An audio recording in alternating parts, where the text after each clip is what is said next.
तो दोस्तों, जैसा कि आपने पार्ट 1 वीडियो के अंदर में इस स्टोरी को आधे पार्ट में सुना, अब उसी पार्ट को कंटिन्यू करते हुए, उसी स्टोरी को कंटिन्यू करते हुए, इतिहास को कंटिन्यू करते हुए मैं क्षितिज जी के पास दोबारा आ गया हूँ। तो क्षितिज जी, आपने बताया था कि उनके हस्बैंड गंगा जी ने यहाँ पर जल समाधि ले ली थी जब उनको पता लगा, गौरी जी को, हीरो जी को पता लगा।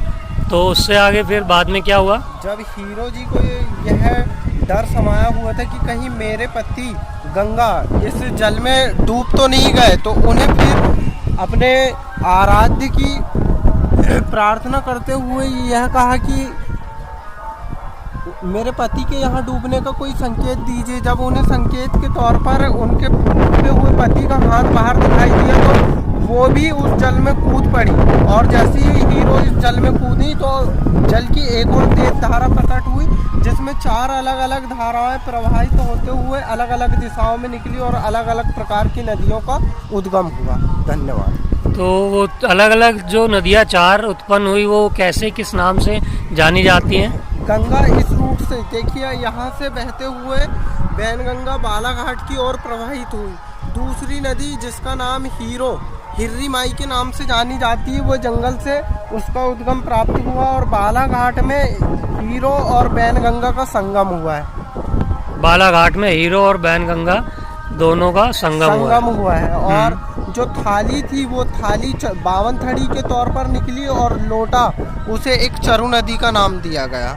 लोटे को चरु नदी का नाम और थाली को 52 थड़ी के नाम से जाना जाता है। तो मेरी आप लोगों से दोस्तों रिक्वेस्ट है, अगर आप कभी एमपी महाराष्ट्र की तरफ में जाते हैं तो एमपी के बॉर्डर और नागपुर से 90 किलोमीटर पहले शिवनी जिला पड़ता है। शिवनी के अंदर में आप आते हैं तो यहाँ रजोला गांव है, जहाँ पर ये मंदिर है बहुत ही प्रसिद्ध, बैनगंगा मंदिर के नाम से प्रसिद्ध है, और इसकी काफ़ी मान्यता है। यहाँ पर माना जाता है कि जो भी सच्चे मन से आता है यहाँ पर इस जल में हाथ पैर धोता है, उनको प्रणाम करता है, उसकी मनोकामना हर प्रकार से यहाँ पर पूर्ण होती है। तो जैसा कि आप देख रहे हैं, अभी सुबह के सिर्फ 9 बजे और यहाँ पर भीड़ लगनी शुरू हो गई है स्थानीय लोगों की। दूर दूर से लोग यहाँ पर आते हैं आशीर्वाद लेने के लिए। तो मेरी आपसे रिक्वेस्ट है, कभी आप महाराष्ट्र की तरफ निकलें तो उसी हाईवे से आप नागपुर, जो हाईवे जा रहा है शिवनी नागपुर होते हुए, उसी हाईवे पर ही आप अगर मैप में डालेंगे तो यहाँ पर आप इजीली पहुँच सकते हैं।